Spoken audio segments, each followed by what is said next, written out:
O estudo mostra que os brasileiros estão levando menos itens do supermercado para casa. Tá difícil mesmo, cara. Qualquer coisinha, olha, eu lembro que eu disse isso uma vez, faz um tempinho, tava começando essa escalada da inflação. E eu fui tão apedrejada no ar que eu falei, qualquer coisinha dá R$300 quando você vai ao mercado. E o pessoal, nossa, que mercado que você tá indo, não sei o quê. É isso. R$300 é... Você não faz uma compra de mês, você não faz... Tá, uma compra de 15 dias. R$300, cara. Lógico que a gente tá levando menos coisa do mercado. Fala aí, Léo Souza. Uma pesquisa feita em supermercados de pequeno e médio porte do país aponta que quase 5 milhões de produtos foram deixados nos caixas pelos consumidores no primeiro semestre deste ano, um aumento de 16% quando comparado ao mesmo período do ano passado, do chamado abandono de mercadorias. O levantamento é da Nextop, empresa de tecnologia especializada em segurança de varejo e prevenção de perdas. A alta constante dos preços dos produtos é um dos fatores apontados pelos consumidores para desistir de levar alguns itens. Não tem como, né? A gente comprar tudo que a gente precisa. Vem com o dinheiro contadinho e na hora só leva o que dá para levar mesmo. Você chega aqui e compra 1 quilo de arroz hoje, pelo tanto, quando chega amanhã já é outro preço. Aí no caso você traz uma base assim do dinheiro, quando chega na hora não dá para passar no caixa, aí você tem que deixar algumas coisas. A pesquisa foi realizada em 982 supermercados do país. Cara, isso remete muito aos anos 80, né? Ali é o governo do Sarney, muito, porque era assim, chegar no mercado um dia tá um preço, mais tarde tá outro preço. É o que tá acontecendo. É claro que assim, é diferente, né? As circunstâncias são diferentes. A gente tá agora num momento de assentar, mas como dizem, né, os representantes de algumas categorias, o preço não vai voltar a ser o que era. Muito dificilmente vai voltar para aqueles patamares que a gente estava acostumado antes, né, dessa escalada da inflação, antes desse período da guerra da Ucrânia, né, da invasão da Rússia na Ucrânia, que acabou empurrando demais isso. Então, como a gente estava falando fora do ar, né? Pra gente, vivendo numa situação confortável, se a gente já observa essa mudança de comportamento, de substituir item, de deixar de comprar coisa, pra quem tem o dinheiro contado, como essa pessoa estava contando aqui pro Léo Souza, de chegar com a grana ali na boca do caixa, porque, né, com um cartão, eventualmente você passa pra frente, não, tá bom, vai, você acaba levando, né, tendo um gasto maior do que você tinha planejado. Com dinheiro contado na boca do caixa, aí sim, né? A pessoa que tem que lidar com dinheiro vivo no dia a dia.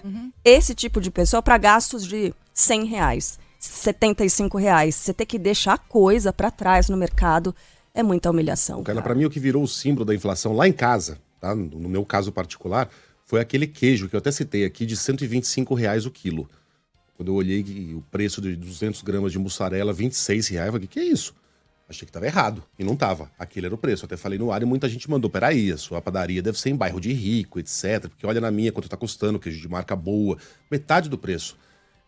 E no meu bairro, eu encontrei o mesmo queijo por R$80 o quilo. Então a gente chegou à beira do abismo, que é o de quando a gente não sabe mais quantas coisas custam. E mesmo o empresário aumenta sem saber porquê e sem saber quanto.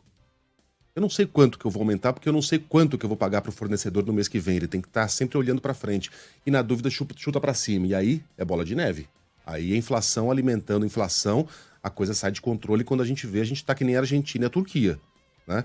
Agora a gente está vendo um arrefecimento, como você disse, mas é algo artificial, puxado pelo corte nos impostos dos combustíveis, da energia elétrica, mas a tendência é que a gente volte a ter problemas inflacionários no ano que vem. Não dá para brincar com a inflação. É só ver o preço do litro do leite, né? Que tem sido um dos símbolos da inflação, dessa que pesa na compra do supermercado, por exemplo, e que é muito difícil de ser substituído para quem tem criança em casa, por exemplo, né?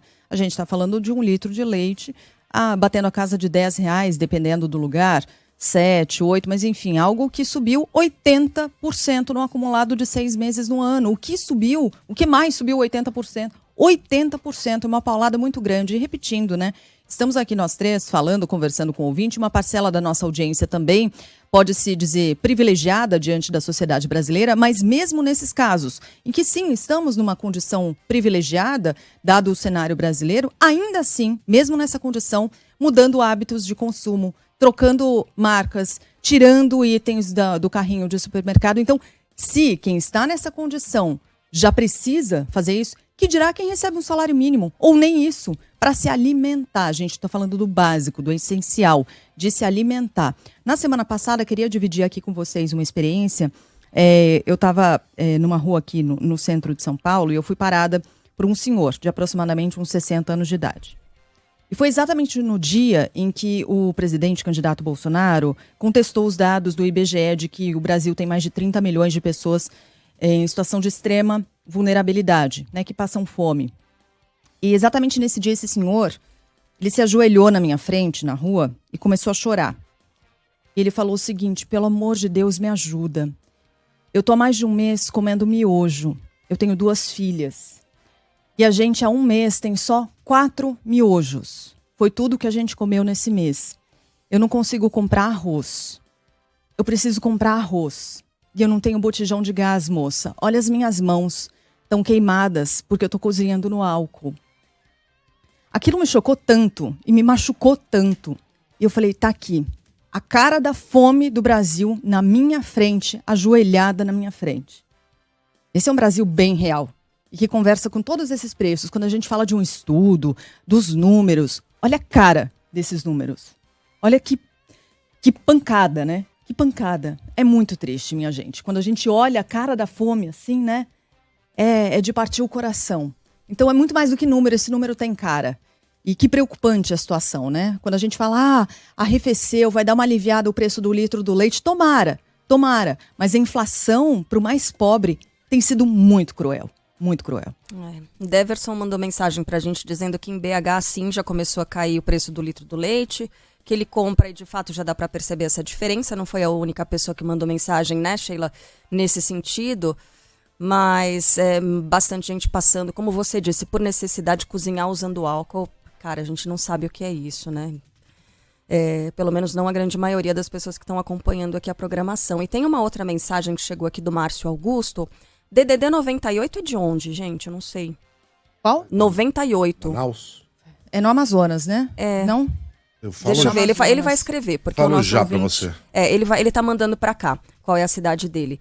Aí ele diz, olha, esses dias eu ajudei... São Luís. Maranhão. Pô, que São Luís. legal, né? A gente tá no Maranhão. Maranhão Quer dizer, também. pode ser outra cidade, tá? Mas São Luís é 98. Ai, que legal. Não é legal a notícia que ele traz aqui. Ele diz, olha, esses dias eu ajudei a completar com R$4 a compra de uma senhora. Ela ficou muito constrangida. E ainda assim levou só o essencial. E olha que a gente está falando, né, de uma pessoa que não está necessariamente passando fome, mas que acaba se humilhando num supermercado pedindo ajuda para um estranho porque não conseguiu completar o dinheiro das compras. Obrigada, Márcio Augusto. Bonito o seu gesto, mas ele também ficou profundamente entristecido, né, com isso, o fato de ter acontecido ali do lado dele e, enfim.